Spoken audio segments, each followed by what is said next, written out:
I'm making it from behind here. Go ahead and call the meeting to order. Very quick welcome and introduction. Please sign in the back. We have a printed copy of the agenda for today, as well as the resolution. Please feel free to grab some water and pizza if you haven't yet. And feel free to get up during the meeting if you still need to grab something or you're not confined to your seat. Yes. Sorry for the couple-minute late start. I forgot to print a report and my tablet is occupied. I will leave that for the introduction from me. Can I get a motion for the adoption of the agenda? Motion to adopt the agenda. Do I hear a second? So second. All in favor? Aye. Any opposed? All right, motion passes. Can I get a motion to postpone the reading and approval of the minutes? No motion. Is a second? Second. All in favor? Aye. Any opposed? Motion passes. All right, opening introduction. I'll give a little bit more of a heat of introduction here. Who we have tonight that's new? Welcome to Graduate and Professional Student Council. Some of you new this evening. Today we'll be a little bit quicker with the business. We had a much larger introduction to the process in the organization in our previous meeting a couple of weeks ago. Today, suffice to say, we'll have a presentation following immediately after this little introduction on Robert's Rules, which we use to navigate meetings. If you have any questions as far as the organization goes, please feel free to ask those. We do have a little bit of time at the end of the meeting on the good of the order that we can engage in some general discussion, general questions and answers. And Derek here is going to give you information as to any questions you might have in the course of an agenda item as we move through it, that you have the opportunity to ask a question as we go through that. And again, if you didn't get a copy of the agenda, which it's 2 pages, we have 2 agendas this evening. It is up there on the table, as well as the resolution that we will hear a first reading of tonight. With that said, I will kick it over to Derek McDowell from Law School, who's doing a presentation for Robert's Rules. You can grab this clicker and use it at your liberty. All right. Just left and right areas, basically. All right. So, as Clay said, Robert's Rules are how we, the mechanism we use to move the meetings along. And we'll give a brief overview. I'll stand over here so I'm not in the way too much. So we've got Robert's Rules of Order Abridged. By no means necessary is this a comprehensive guide. There's a whole book out there if you want to read it. So what is parliamentary procedure? It's the form of procedure used by almost like 95% of deliberating bodies in the world to discuss a possible course of action, making decisions, and keeping order within meetings. It's utilized by Congress, student governments, city councils, tons of organizations. Robert's Rules of Order is by far the most used parliamentary procedure mechanism and was formalized by Henry M. Robert, U.S. Army General.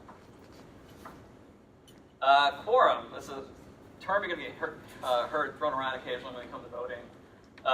It refers to the amount of voting members that we need to be present to conduct the regular business of the meeting. It can vary with each organization. With our organization, we need at least 50% of voting members present to take care of business. How to act in a meeting. Please remain quiet while others are speaking. You're welcome to do homework during meetings. Take care of the stuff you need to. If you need to answer a phone call, please excuse yourself out to the hall. Also, all communications at this meeting are public record, so just keep that in mind whenever you're making statements or comments. Also, the agenda, as Clay has pointed out, should be on everybody's table there. It just sets out the order in which specific items are going to be considered. At the beginning of the meetings, we need to approve the agenda itself to make sure we go over everything that's within it. And once it's approved, it's the property of the assembly itself. And our agenda has been tailored with recommended time allotments on each agenda item to prevent meetings from running too far over. The standard order of business. Very beginning of the meeting, you've got the call to order, as Clay has just done.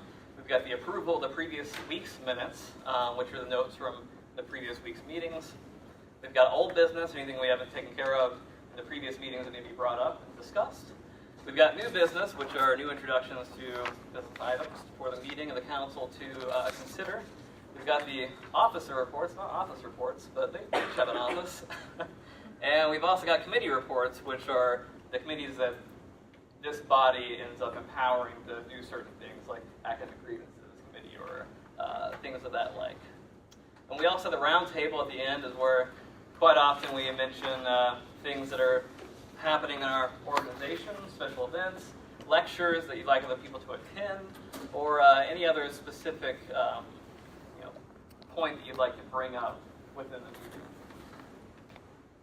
Motions. A motion is a formal proposal for the consideration and action of the whole council. Only one subject can be considered at a time, and no main motion can be made while there is another main motion before the assembly. To make a motion, you can simply say, "I move that," and that is what initiates, and then you finish that sentence. Motions, all of them must be seconded, as you've heard so far. We had to second the motions at the beginning of the meeting, and after it's seconded, Clay will state that the motion has been seconded. Then we debate those motions if they call for debate. Some motions do not need debate, like approving the minutes usually. Time will then be allotted for the debate, and extensions of time can be motioned for if we're getting close to that time allotment for that debate. We need a motion to extend the time or to table it. And voting may occur after debate, depending on what the item is. There are 8 steps in processing a motion. Step 1, a member may rise, or quite often here, we remain seated, and address the chair when nothing else is pending. Just simply say, Mr. Speaker, or maybe Clay. I'm not sure how he wants to be addressed. There we go. And then the chair will recognize that speaker. The member states his or her motion. I move that, for example, I move that we start debate on this. Right? I move that we talk about this topic. Another member then seconds that motion. The chair states the motion and places it before the assembly for discussion. Step 6, members have the right to get recognition and debate the motion. And during the debate, subsidiary motions, which we'll talk about later, for like amending or referring something within the motion, may be introduced to help the assembly make a final decision. Then the chair will put it up for a vote, and the votes are announced, or the results of the vote are announced. Types of motion. A main motion, as I said earlier, brings about new business, the next agenda item. A subsidiary motion changes or affects how a main motion is handled, so limiting debate, potentially, tabling it, things like that. Privilege motion concerns matters of great importance or urgency that are unrelated to the pending business. An incidental motion provides a means of questioning the procedure concerning what we're going over. Frequently used motions are amending. If you want to insert, strike a word within a resolution, correct a mistake, it's used to clarify or improve the wording of the original motion, and it has to be germane to the motion itself. Call for orders of the day. If we ever get way too off topic, one thing you do is motion for call the orders of the day, get back on that topic, get us back in focus. You can commit or refer as a motion as well. And for example, if you need to commit a specific question or item on the agenda to a specific committee that specializes in that, like maybe the Financial Advisory Board. And then tabling something as if you need to push off debate on this until the next meeting for further thought. You can also limit or extend debate, depending on what we need. Postpone indefinitely rejects the main motion without bringing it to a vote. You can bring it to reconsider. This can only be made by a member of the prevailing side who has changed their position on the agenda item itself. And we can also vote to suspend the rules. There's some occasions where Robert's rules might need to be suspended for a certain vote to happen if we don't have quorum, for example, or they're very niche times we need to suspend the rules, but it'll be brought up by someone if that needs to happen. Getting your point across. A point of order, it brings attention to an infraction of the rules of order, and it must be raised immediately after the error is made. And a point of privilege mostly pertains to noise and distractions, and it's something to raise if the room's getting too noisy. How to ask questions. So if you got a question during a debate, you can ask for a parliamentary inquiry, which is a question directed to the chair to obtain information about specific parliamentary procedure or rules. If you think there's a rule that we're not following or something that needs to be clarified. And a point of information is a request directed to Clay, and it's for something relevant to the business at hand that will make it easier for you to understand, or something that's missing that you need to know about that topic. Voting. The votes are done by taking a roll. 3 responses are for, against, abstain. And as you've seen, we can also do voting by unanimous consent. For certain parliamentary motions, Clay may simply ask the Assembly if there's any objection. If there's not, the motion passes by unanimous consent. But if even one person objects, then we cannot use unanimous consent, and follow-up voting guidelines will ensue. And that is not mine. Yeah, that's the end. That's the end. All right. We have a little bit more time on this item. Are there any questions with Robert's rules there? General procedures for moving through items? No? Alright, and we're not crazy stringent about the actual procedures to do things, other than things that require procedure for formal aspects like resolutions or entering into discussion or dealing with motions. One item at a time as far as motions goes is incredibly important, and we'll stick to that. And then obviously time is one that we are paying more valued attention to so far in this year's council. So with a little bit of extra time that I have, which is good, so long as we're all right to move on to the next item, we'll move to the officer reports. And I am first up there. And so one of the things that I wanted to do, since I was a little late getting the meeting and getting this started, is for those of you that are new tonight, generally give an introduction to GPSC. I know we jumped in pretty quick there to just moving through things and hearing our presentation on Robert's Rules. So just to backtrack in the sense of, if you're wondering, okay, what did I just walk into as the first time, and as well to reaffirm for those of you that were new 2 weeks ago and those of us that have been here for a while. You know, GPSC, one of the ways that you might be able to think about it in the most essential terms, it's the idea that through this council and all the committee appointments that we'll have in participating in the university governance, the different bodies that we participate in as far as the university's governance, and our officer positions, myself, Diana, and one that we will elect this evening, and everything that we do on behalf of graduate and professional students. It creates a whole web of things in the sense of it's a way for us to know about what's going on at the university. It's a huge source of information. We'll give reports. I'm getting ready to give one about any number of different things that are going on campus. It can give you a perspective, give you a level of understanding that you may have not been able to arrive at. And then you can take that as representatives of your programs back to the students in your programs and share that information with them so that they can be successful as possible, get the things that they need, which sort of rolls us over into some of the other aspects. Essentially what GPSC can bring us is a sense of resources, whether that's in the redistribution of the funds that we will redistribute through this council itself, whether it's different opportunities that we can connect you with through sharing information or creating those across the university. We can connect you with different resources to be successful in your time here. You can also create ways or find ways for you to be involved, this council being one of those in and of itself, or whether that's in the creation of new programs or new activities or some committee that's been created on campus.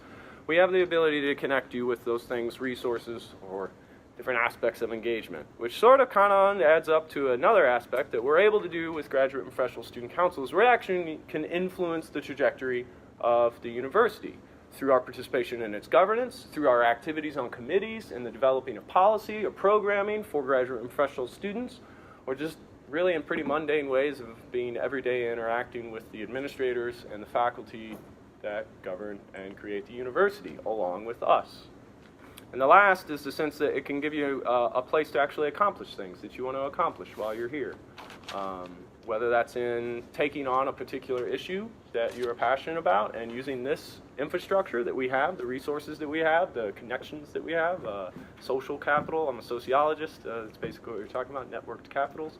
To connect you with resources and persons and the programming to be successful. This is really a great body to help you accomplish things that you want to accomplish while you're here. So to keep moving on, I will give a short report then, in addition to that, in the sense of helping you know what's going on campus. And I'm doing fairly okay with time, it looks like. So, some brief highlights to some activities from my report. As the president, I report on a lot of the things related to the system level affairs, so the whole university structure itself with the Board of Trustees, the Assistant President's Office. the campus affairs at a large level. Right now I'm filling in for our graduate council until we have a new vice president for graduate school affairs elected, which happens this evening. And then other areas of the university, as well as in the executive management of the Graduate and Professional Student Council. So for Board of Trustees, there was recently a meeting, the September 12th and the 13th. We had an agenda item placed on the meeting Wednesday the 12th to give a presentation based off of the Graduate and Professional Student Survey that we had conducted last year. Over the weekend, with the development on that, I actually had that agenda item pulled from the Board of Trustees agenda. It was to be an introduction to and some findings from our survey, but as that project was developed, or as the presentation itself was developing, felt we were kind of jumping out a little underprepared and underdeveloped for the actual presentation of the project, and also became aware of the notion of potentially blindsiding the new interim SIU president, who was not involved in approving that agenda item for a meeting that had been canceled in July. And without having actually spoken to the new president about the substance of that presentation, I felt we might actually do more harm than good in giving that presentation as a course of that meeting with his approval and him not actually knowing what was in the presentation. So we pulled that agenda item and we'll revisit it as we can going forward. In that meeting on the 12th, there's a remark that the chancellor made that I thought was interesting to bring up. The idea that it's the promise the institution provides the individual that drives enrollment. This isn't necessarily a direct quote. And that promise being something that is sort of factored by the reputation and the experience of the institution itself. For the full board meeting that was the next day on the 13th, they did approve the hiring of a consultant, AGB, for the allocation study at the system level. They approved the budgets for all of the SIU system entities, and our chancellor had some talking points that have basically been the same talking points that he's been using for the last couple of months, that the new incoming freshman class that we have undergraduates is academically the strongest incoming freshman class we've had in some while, or potentially ever. Culture and excitement on campus, the reorganization is progressing, and then the esports thing that's coming into the student center, some ongoing research activities, and the makerspace is coming into the student center. I'll stop for questions on anything related to the Board of Trustees system level affairs. Question? Speak up a little bit louder. I'm having a hard time. Yeah, sure. No, absolutely. Oh, that's really Ah, yeah. No, I can speak louder. I haven't even checked. Well, I'm sure I'm doing fine on that. I'm right next to it. So, but I will speak louder. It's been a long day for me. Sorry. Any other comments, questions? All right. So with campus affairs, I did attend the graduate council meeting for, as an interim basis, our grad school affairs VP. Comment coming out of the provost's office, the idea that we cannot recruit ourselves out of the enrollment problem that we are in. We will also have to address the enrollment problem essentially through retention. The graduate school, some statistics, fall 18 enrollment from day 10 numbers compared to 17. We're down 8.5%. The largest is in international students at the MA level, where we are down nearly 20% in enrollment figures for international students pursuing master's degrees. Dean Council had the comment that I guess paperwork is moving much quicker across different administrative bodies of the campus. They have an ongoing joke that the paperwork now has scorch marks on it. It's moving so fast. This in some regards in relation to the 25 tenure track hires that have been approved and are currently in the process of being listed and searches beginning for those. I have a number of RMEs that were heard both by graduate council as well as in, yeah. What is an RME? I was just going to come and say that. It is a recommendation for moderate Extension, yes. It's the document that is used within the campus to make adjustments to basically degree programs or department structures or any of the administrative functions that govern program policy. So if you want to reorganize a department on campus, you do that through an RME. If you want to make changes to the degree requirements for a particular degree, you do that through an RME. If you want to If you want to create a new program, you technically in our campus do that through an RME, but at the state level it's actually a new unit of instruction or an NUI, but administratively on campus it's just handled still through an RME form, which is even more confusing. But yes, that is what RME stands for. I have a number of things on readings of those and approvals. Interesting bit in graduate council, they did approve on a first reading with rules suspended a number of RMEs for some of these schools that have been proposed as a part of the campus-wide reorganization. And then a number that were recommended for rejection out of Faculty Senate. Pending the question on those specific schools, I'll go over that. If you want a copy of the report, you can request that from me, of course. All right, but I will keep moving then. So constituency heads meeting, we had one scheduled for September 17th. That was yesterday, Monday, and it was canceled. So our next one will be November 12th. The graduate professional student survey that we had pulled the agenda item for that presentation. I'm currently working with the analyst that is working on that to sort of take over more of the project management day-to-day activity and the establishment of the timelines. As also with that, we're going to start looking for volunteers to help with the production of those reports, as well as start planning the workflow for that going into the future, whether that's round 2 of the survey or whether that's some of the more elaborate secondary analysis we will be able to do now that we actually have the data set itself.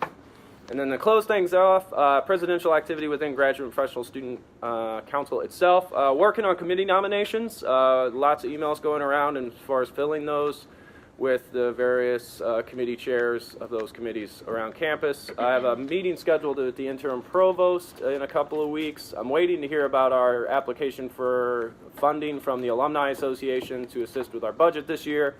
I'm in talks with the Associate Dean and Director of the Graduate School about funding opportunities for our survey in the next year. I am also talking with Vice Chancellor Stetler about year 2 for that survey and the integration with administrative policy and practice based on the findings of that survey.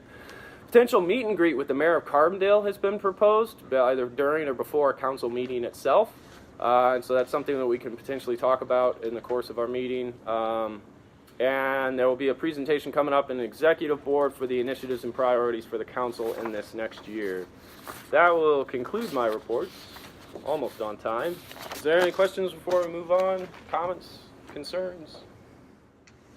I'm really tired, actually. That's all right. I'll take it from here. Okay, so I'm just going to kind of touch base on what Clay has already spoken about. So here I have our committee list as it is now. There might be some that form as the academic year progresses, but you can see the ones that are in bold names and also committees are ones that have someone has claimed that someone has stepped up and they are serving on that. Ones that if you see a name and it's italicized, that means you're a returning representative, and that's a committee that you sat on before. If you're interested in doing that again, please confirm by signing your name. If you do not want to do that again, cross out your names. That way, when I pass this around, people know that it's available. And then finally, you see those who are some that are bold, and highlighted in gray, and those are ones that are open and available for people to sit on. I think I might have missed some, but if there's a blank space and you're interested, sign up. Some of them meet more regularly. Some might meet twice a month. Some might meet just once a month, and some might just meet once a semester. So depending on what your commitment is, or if you're interested, you can come up and ask me. I have descriptions of everything on my phone, but also one that we're really going to need some help with is the HLC Criterion Subcommittee. And what that is the Higher Learning Commission that looks at our reaccreditation. And so they have a larger steering committee that will be looking at SIU this year as it's up for reaccreditation. So those subcommittees, and I have a description of what criterion does what, will be very important this year as we look at what we need to fix to meet those criterias, and how we can implement that, because I believe we're in review in spring of 2019. Is that right? The report is due. The report is I due, think right? The site visit is spring 2020. So we will have a site visit by HLC this spring. And so being up to par by the time they get here is pretty important, if that makes sense, so that we can be on the path to reaccreditation. So I'm going to pass this around and start with this table here, and you can pass it along this way, make sure everybody has an opportunity to see it. If you don't get this in your hands before the meeting's over, come and see me. Some of these can use multiple representatives. I can answer any questions that you might have if any of these committees are currently open.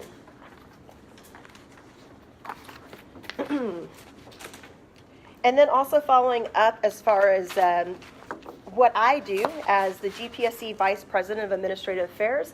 It is what it sounds like, but I primarily handle the fiscal responsibilities of GPSC. And so I also look and make sure that we have opportunities for our graduate students and our professional students. So one thing I do is I approve our career development funding. So this is something that is available to both our graduate students and also our law students who are in the room. I think sometimes they forget that they are also included in that. They took advantage of it last year, but don't. If you are going to a conference, if you're not going to a conference but it's also in the realm of career development, we now have unfortunately our form was, the link was disrupted. So that's now up and ready on our website. So you can just go to GPSC on the SIU website and you'll find the form there. Once you fill that out, you can go ahead and either send that by email or you can also just drop it off to the GPSC offices, which is on the 3rd floor of this building. If you are presenting, we just ask that you could submit before or after a conference. So that's kind of the benefit of this. But if you are, what we need is just proof of registration, any other investments that you've made into the conference. But if you're presenting, also some sort of proof that you presented, whether it is an acceptance of your paper, and/or some people have also just did a snapshot of the program that they're on. So whatever's available to you. In addition, we also have event funding. So if you are here as a representative of an RSO for a department, school, professional group, we also have that's available on the GPSC website. And what you would do is you would sit in front of the FAB committee, which is the fee allocation board, and you would just go ahead and explain your activity to us, and then we would then bring that back to the room for the vote from the general body. Beyond that, in the spring, we also do offer a research award, and we have opportunities for you to serve on that committee and participate in different ways. So there's lots of different opportunities to I guess, yes. Has there been an update on the research award from last semester? We now have money, so it's being processed, but it still will take, but it still has to go through the chain of both mailing and also processes internally. Yeah, so it has to be approved also offices. If you're an international student, it has to go to the international office because of tax reasons, and so it has a few different things. And then also now we are also hopefully looking at our budget moving forward. We still don't have a final budget. In the past, GPSC, the way we receive our funding is through the student fee allocation. And before, we used to get 20% of that. We have been informed that they've bumped that up, and now we receive 22.5%. But in reality, we had actually, it was agreed upon, signatures were signed, and papers were delivered that allowed us to receive 25% and USG to receive the 75%. So we're still in those. So we have to have a meeting. Even though it's a small amount, it can go a long distance for us, for the people who are looking at traveling, for events, and just doing things as an organization. And so that meeting's yet to happen, but hopefully we'll do that. But at next meeting, we will have more of a budget report that be detailed for you. But hopefully we also get that $15,000 that Clay talked about, because that would make it very, very wonderful for us all. But then I'll just move on. We'll go to the executive board, and then I'll give more details when we get to that. Executive board don't really have a big report. For the most part, we've been managing everything for getting the special election figured out that we'll have after this meeting. And then in the next week, I'm doing the presentation for what our priorities, our initiatives, our program stuff for the executive board, for them to make recommendation and determination on what to bring to council. And so our next council meeting, there should actually be a presentation as to some of the things that we're going to prioritize and create initiatives for in the next year coming out of that presentation. Other than that, it's been election business for us and getting that e-board settled in. I'll kick it over for anything else you have for fee allocation board. Just up to date. Once again, the website has been revised, and so those links, if you had trouble before, those are now open and available. If you have, the sooner the better, like I said. If you have already registered for a conference that's going to be coming up, I mean, even as far as the spring, if you know that it's going to happen, because we do have limited funding unless we get that $15,000. But certainly the sooner the better. So get that in. But at this time, for those that have been submitted, we have given $1,350 towards career development funding at this time. So that's my FAB report. Cool. Oh, and also for those who had signed up for the FAB committee, that you're on that list. So it was Tori, Kyle, and Alex. We're going to be meeting for the first time as far as the official FAB meeting, and so I'll kind of give you an email that you'll be receiving to give more details about that. And so, and that'll be before this meeting in October 2nd. All right. Hopefully everybody's doing all right. Spoke a little bit already on committee persons, nominations for standing committees, volunteers, that sheet that's going around. Really do consider signing up for a committee. If you haven't already, find one that interests you, find the one that potentially can interest you, and volunteer for those. These are really important for the organization. They're actually great opportunities to get to know things about what's going on on campus and serve graduate and professional students, get some professional development. Don't forget that CV line. Yeah, no, Yeah. I mean, it's like the CV line's one thing, but even in the sense of participating, you learn a lot. Whether that's applying that to a professional organization you are a member of when you actually go to the meetings, and then you can participate more effectively in that organization. Any number of ways that it can apply.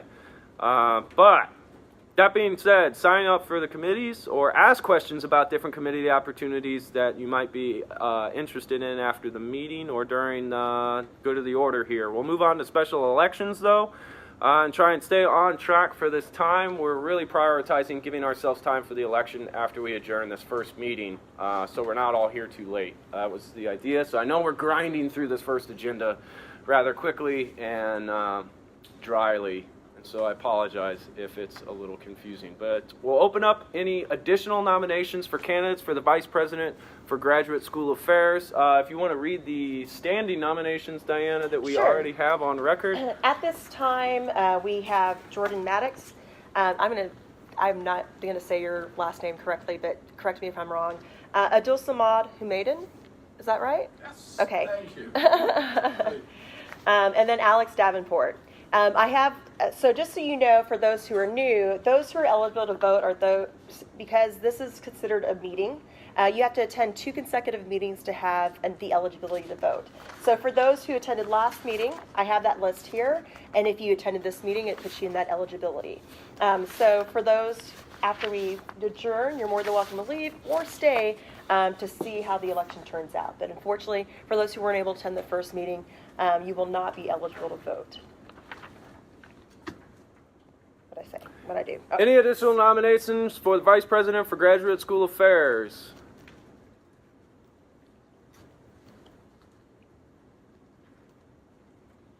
Hearing none, I'll close nominations.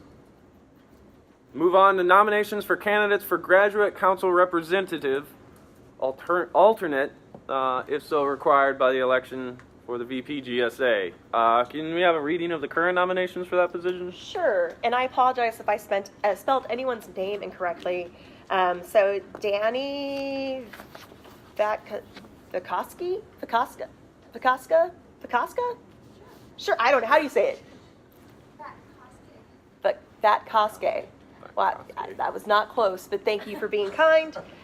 We also have Donnie McMahon, Lindy Wagner, Kyle Childress, and Emily Vajala. So I apologize for the butchering of names, for this misspelling of names. I do apologize again, especially to you, Danny.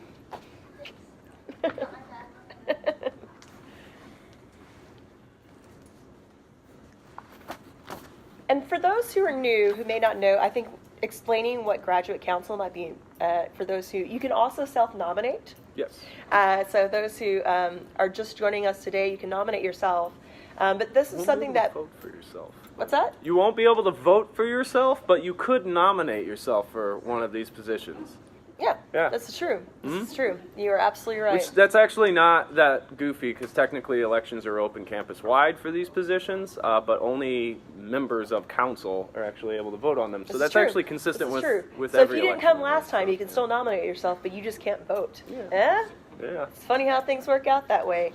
But what the commitment for this is that you do sit on graduate council. The council consists of administrators as well as faculty and staff that serve the graduate community. They do make large votes and motions and resolutions that do have direct impact on those that are that participate in the graduate school, as well as representatives in the room from the law school. They meet on the first Thursday of every month at 8 a.m. So if you have a class or if you just don't wake up early, it may not be the gig for you. But if you are interested, you're welcome to nominate yourself. Just wanted to put that out there. Faculty governance body for graduate programs, as well as research. Yes. Can you take my name out of the hat? No. Okay. Out of this hat? Yes. Okay. Not even remotely. You're locked in. Name is out of the hat. Any further nominations for candidates for graduate council representative alternate if required? Hearing none, I will close nominations. Move on to new business. So new business, we have a first reading for a resolution to amend the Article 2, Sections 1 and 2 of the GPSC Constitution on membership and voting. Hard copies of that is also in the back, so if you didn't get an opportunity to grab that, you're welcome to grab that in the back. All right.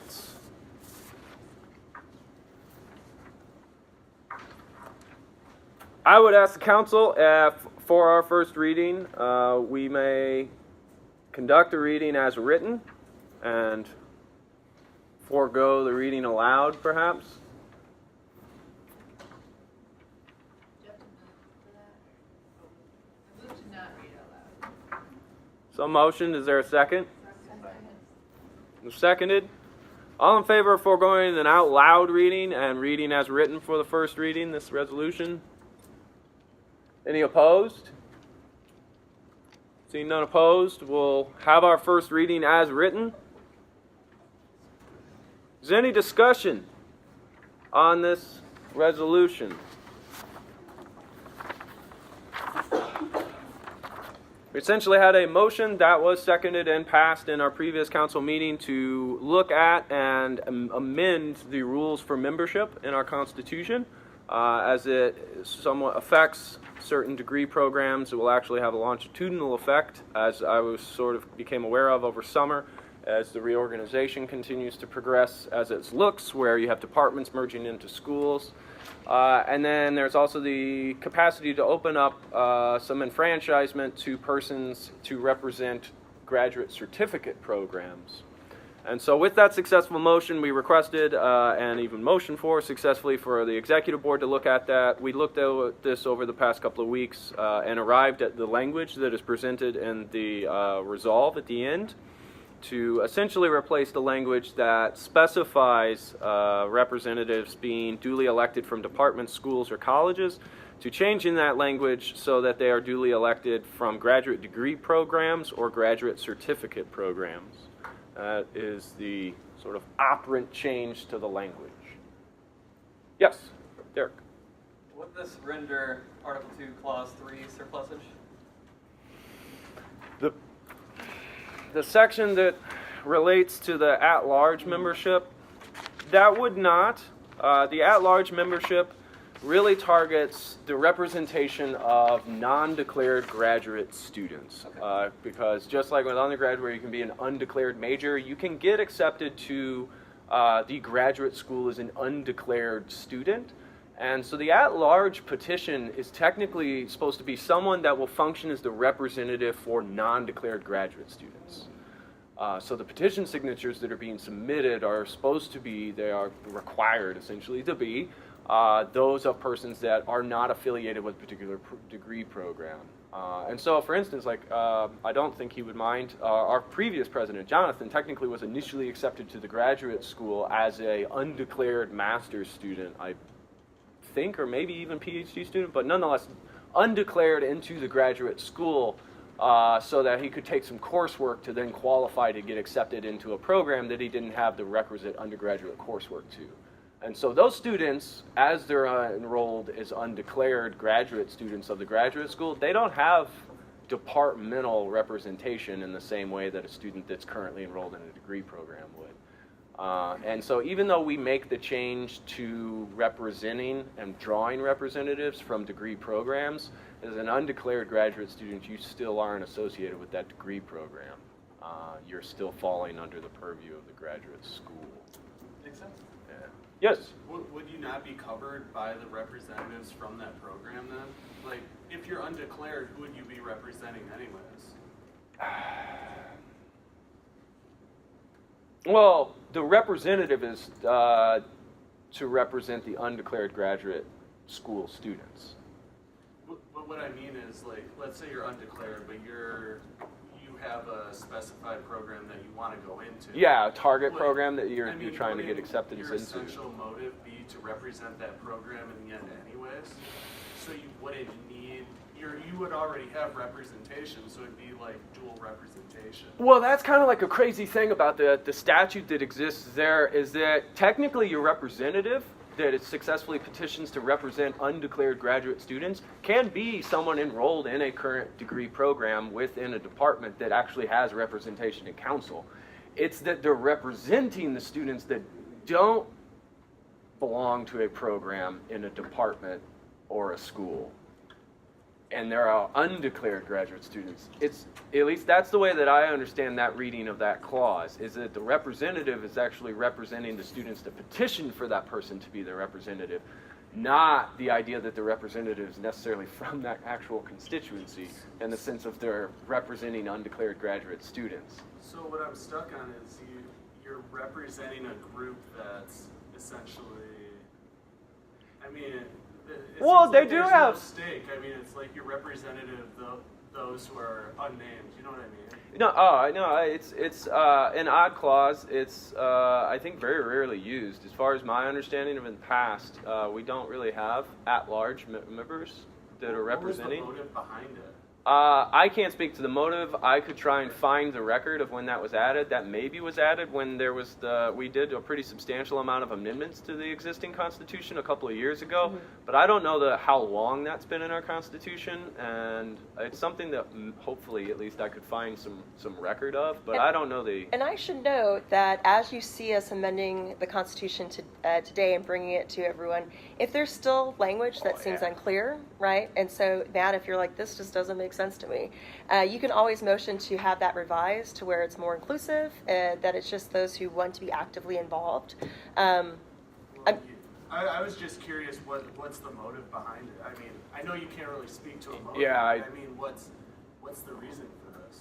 Yeah, for the at-large membership, I am unfamiliar with the specific catalyst to having that as a clause within the Constitution. I can try and look it up. And this is something that Derek's brought up before, and as far as my understanding that we haven't necessarily used, like there haven't really ever been that many at-large representatives, that any actually that I'm necessarily aware of so much. That's fine. And yeah, the utility of having that in there, it's something that we can propose to remove. And some constitutional things are on a short agenda for the executive board to look at this year. There's some other things that I thought we could spend some time looking at. Some other amendments to potentially pursue that we're going to be talking about. So anything in the order of other items within the Constitution that you want looked at, yeah, you can bring that to the executive board and we'll continue to consider. But this is just the first one.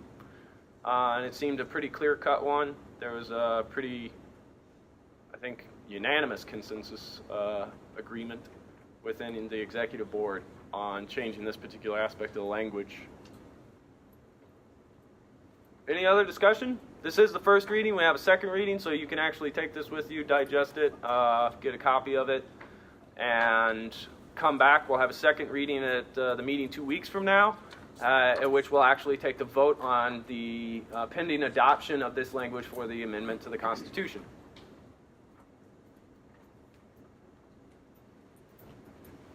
Anything else? We're a couple minutes behind for the last agenda item for this meeting before the election. Good of the order, this is really an open floor for discussion, questions, comments, announcements. I think, did I add that into this? Nope, it's not in this one. Tried to add it. I have an announcement. I guess the Cola Dean's office on Wednesday morning, starting at 7:45 in the morning, has bagels and coffee for free. They did it last week or 2 weeks ago or something like that, and it was successful enough that they're going to continue to do it. So Cola students or not, if you want to get some free coffee and bagels in the morning, which I guess would be tomorrow even, you can swing by and get those. It's free food, free coffee, I don't know. I haven't gone by myself. Maybe I'll swing by tomorrow to see what it's about.